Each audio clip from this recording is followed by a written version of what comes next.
So thank you very much and welcome to this session about så förbättrar företag sin planeringsprocess med Predictive Planning Analytics. We might have some people that not speak Swedish, so I continue in English, and then you're free to connect with me later in the expo, and then we can speak Swedish as well. So, my name is Magnus Århammar, and I work in the Tagetik Nordic sales organization. And later you're also going to meet my colleague Karsten Oehler that will take you through the concept of this, and he will also give a live demonstration of the software that we have to share with you today.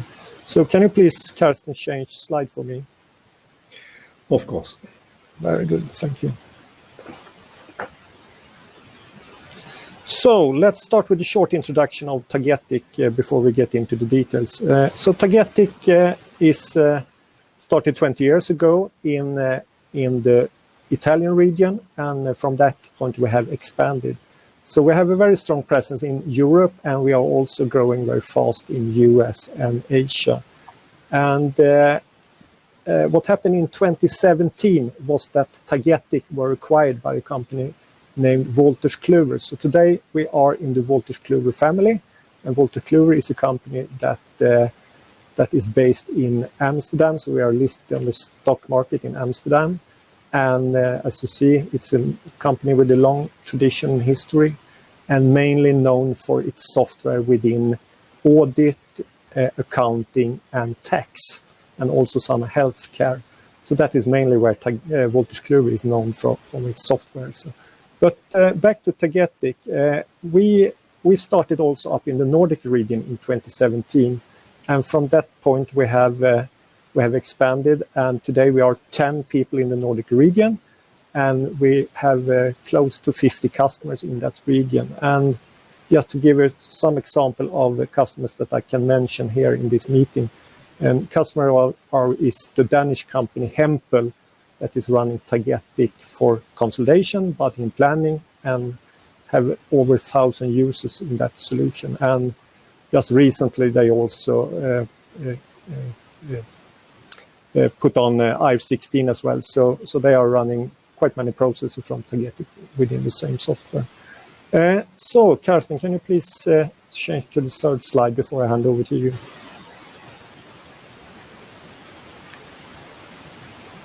So, what is Tagetik? Tagetik is a unified platform for finance transformation within performance management. So, that means that we have an open architecture where we can integrate with customers' sources like ERP, CRM, data warehouses, etc., to be able to gather that information into the Tagetik solution and connect with that. On the platform, we also deliver a lot of ready-to-use applications for consolidation and close, for instance, also for budgeting and forecasting, for reporting analysis, and also what is very popular is this with disclosure management, to be able to connect your data from consolidation tool all the way until management reporting, annual reports, etc., etc. So that is where customers tend to use Tagetik in a very good way. Over the last years, the traditional Tagetik and similar performance management solutions have been handling these kind of topics like consolidation and planning, etc. What we have seen over the last years is that customers want to have much more data into their solution, be able to work with much larger data sets, especially when it comes to planning and that kind of processes where you can gather a lot of information and build very, very big solutions. So what Tagetik have done is that this platform have expanded, and today we are also able to bring in a lot of data, and that is also where these requirements for predictive analytics, machine learning, artificial intelligence, etc. comes into place. So today it's possible to do all these activities within a platform for performance management. So this is a little bit of what we are going to talk about later. And Karsten is first going to start with a little bit of an introduction, and then we're also going to open up the software and show you how tagetic planning with predictive analytics can look like. And Karsten, in his role both as a professor in this subject and also working with very large customers in the German region, especially within the automotive sector in southern Germany, we have gathered a lot of knowledge and also helping them to the next level of doing this kind of activities.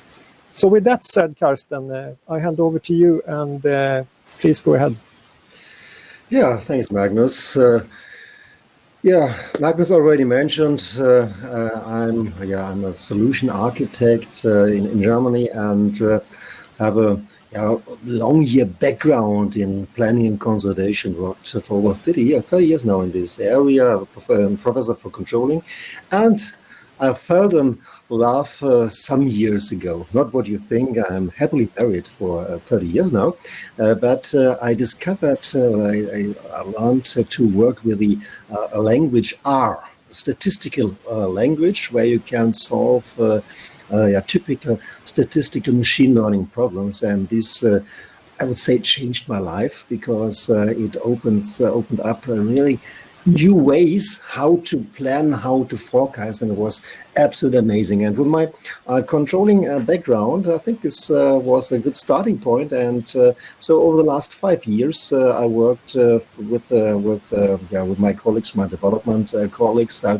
how to integrate, how to mingle, to blend these new technologies with existing planning software. And this is what I would like to show you is the result. And but it's not a lot about technology. It's really about how these processes must change. A forecast is, I think it's quite obvious, no? How you can replace it. But when it comes, for instance, to driver-based planning, what does it really mean? How is the way to handle driver dependencies? How does it change the way we work? And this is exactly the item. There's one challenge, of course. Actually, there are a lot of movement, there are a lot of ideas, but mainly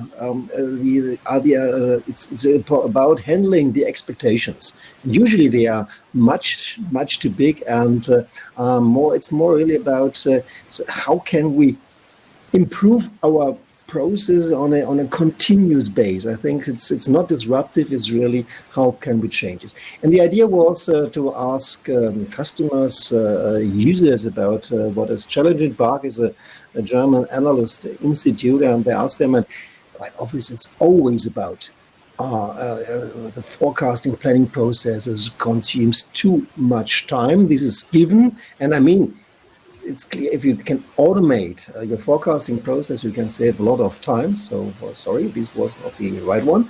But it's also about how can I improve the quality.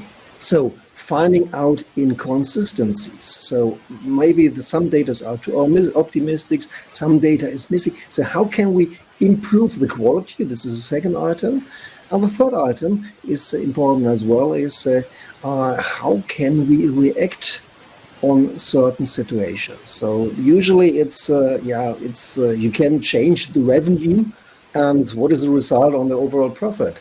But moreover, it's about if I have these disruptive changes, like COVID, for instance, what is really the impact? And not only to use the drivers we already know, but also to find out hidden drivers and use them for the simulation. That's more or less what it's all about. Actually, I think there are three important consequences on this. The first thing is, I mean, this is given, is how can we improve the forecasting? But maybe not only in automation. So can I run a revenue forecast over all products, regions in an automatic way, but also to try to learn So, for instance, how strong is the impact of my discount policy on the volume? This might be something. Does have marketing maybe a lagged effect on my numbers, and also the cost situation? So, what is really driving my cost? And there are quite complex drivers like complexity. So, how is the number of products driving my costs? And so this is more or less a learning process. And when I'm doing this, I have also the possibility to use these things then for simulation. And with this change, we also get more and more ideas about our probabilities. So obviously, volume is not. We cannot predict for sure. It's always a question of probabilities, and so this is also on the way to integrate risks into these simulations. So quite recently, we did several projects with utility companies, because they have usually quite big risk. And so starting is the forecast, but the forecast not only reveals a certain number, but also the probability. So why not using this information also then for simulation and for risk simulation? These are the two parts, and we will focus today on these two parts. And the third part I mentioned already is how to find out inconsistencies in planning. So this is more or less starting with the traditional way of planning, collecting all the data, and then run these algorithms on these across the generated data, and find out is maybe there somebody is too optimistic. So or sometimes the ratio of sales and sales costs are not quite realistic. Maybe this period much too high. There are some ideas how to involve this into the process. These are the three ideas. So, but let's focus on the forecast. And usually, I mean, this is a very typical situation. So we try to create the year-end forecast. Is this the right way, or how can this be improved? And I will show how this would change and how this would look like in the future. But obviously, this is way too optimistic. So where's the need? Usually, I don't know whether you are measuring your forecast quality, but it's all about finding out how good are you. I mean, this depends on the industry, depends on the size of the company, size of the market, but usually it's really important to find out how good are you in forecasting, and to continuously measure the quality. And interesting enough is, here's a quite good study of a consultancy company. It's with the revenue, it's more or less okay. When it comes to the, I would say, to the residual numbers, like earning, like cash, it's getting worse. And this is a very typical situation. So with sales forecasting, more or less it's okay, but when you try to combine this with your financial model, it's getting worse. And I mean, this is in the end what counts. So to provide trustful numbers regarding earning and cash. So, and the idea is to use predictive tools for this, but it's not a, I would say, it's not a one-time shot. When you talk about forecasting, predictive forecasting, you take a very specific situation, adapt this forecast, but that's it. But given this picture here, it's not only about a sales forecast. It's really about combining sales forecast with your finance model. So with your integrated planning. So revenue planning, the EBIT planning, and also the cash planning. So bringing everything together.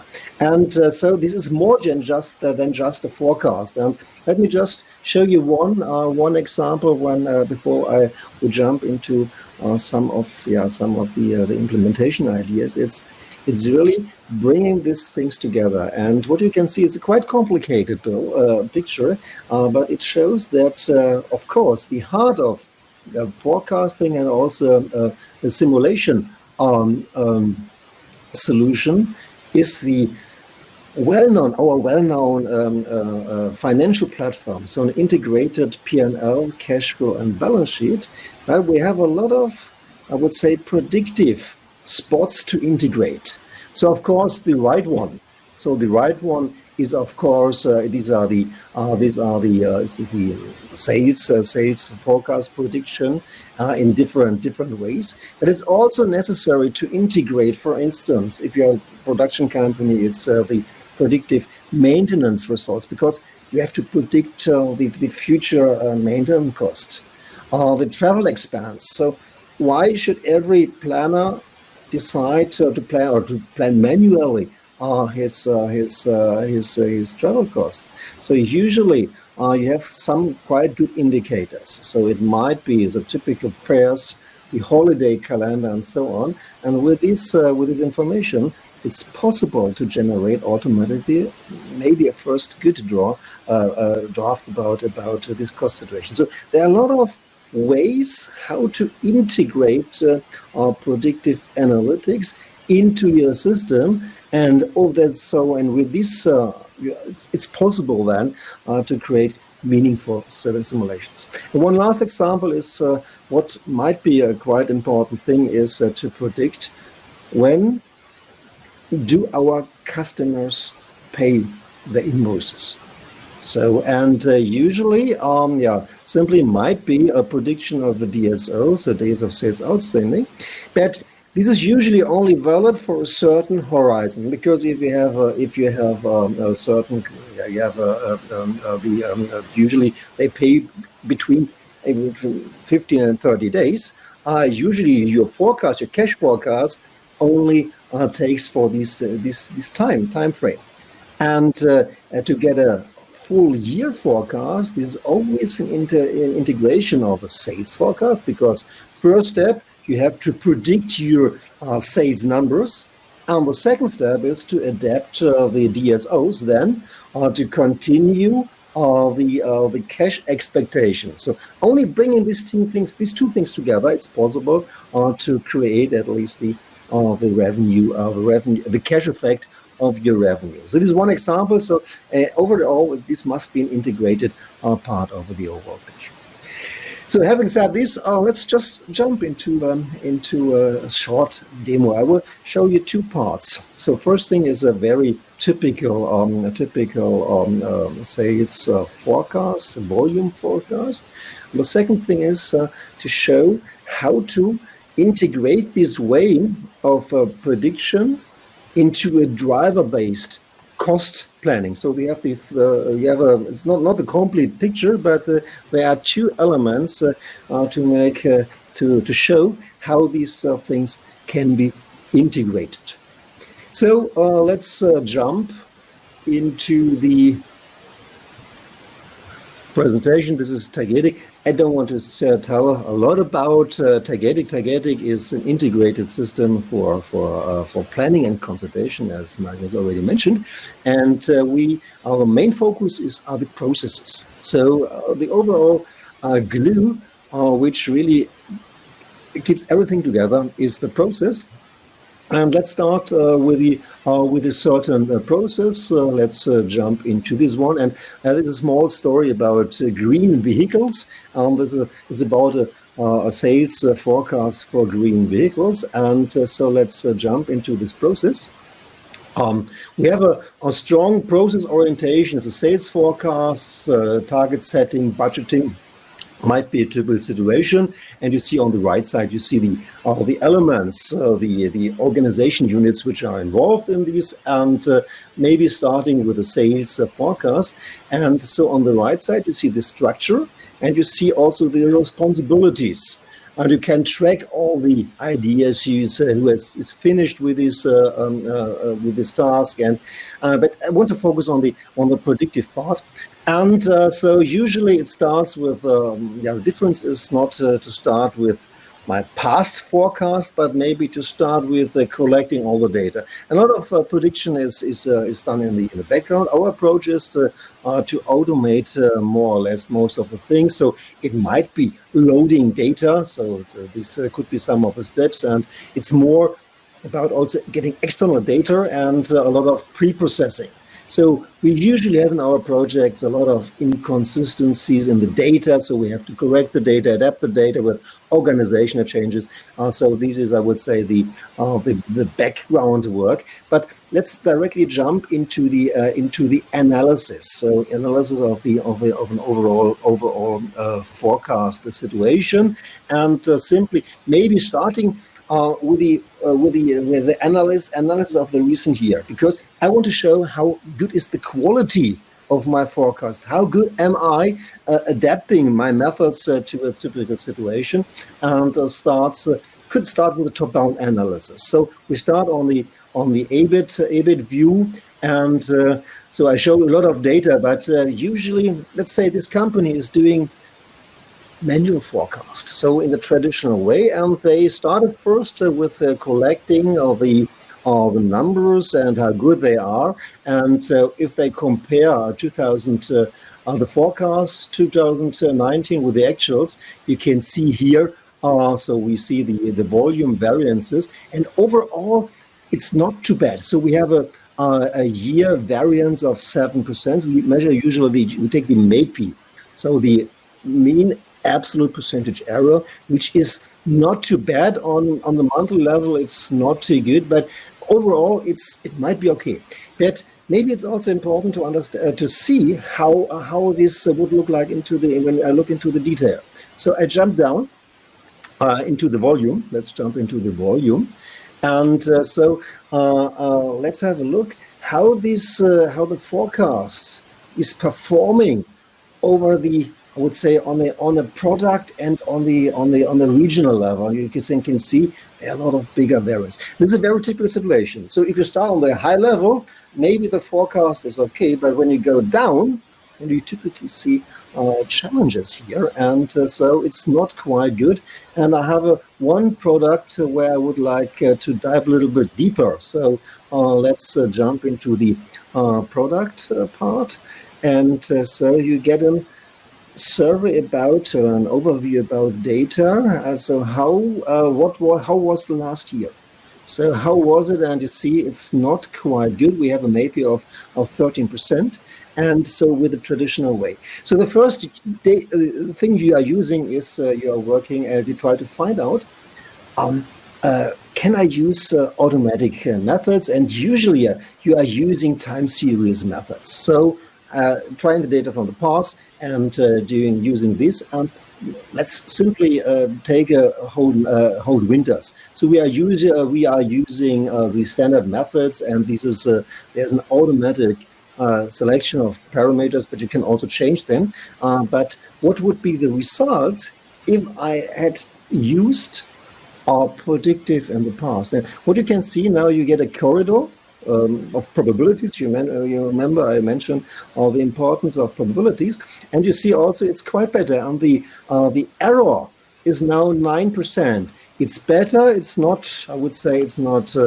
drastic improvement. However, it might be a first step. But what about now collecting more external information? And let's jump into some external drivers we can collect. Magnus mentioned our analytical hub, where we can collect all this data. And you see a lot of data we are collecting. We have already correcting, so we have the price, discount, market volume. These are all numbers we can use for a kind of prediction. So this might be an idea, and so how to continue? The idea is now to let the system check whether there are correlations, there are dependencies. This we are calling a dependency, the impact analysis, and let's simply search how are there effects, and if they are, how strong are they? And you can see this is we have a relevance, and the discount, obviously. And so we are collecting the discount we gave in the last year, and the discount, the market volume, consumer climate. These are all impact. I have a strong impact, and we can select what are significant. So there's an automatic recommendation. It's a t-test, which is the statistical foundation, but I don't want to go too deep into these things. But the idea is really to focus on these three elements, and this seems to be significant elements which can improve my forecasting. So let's adapt this to my certain product. And so let's have a look. And what you can see now, it's much better now. So we have a 6%. But the last point is, another point is, maybe there's a time lag. So, marketing, you have spent in marketing efforts, but customers need time to think about, and there might be some lag. And so let's simply check the same with the lag situation.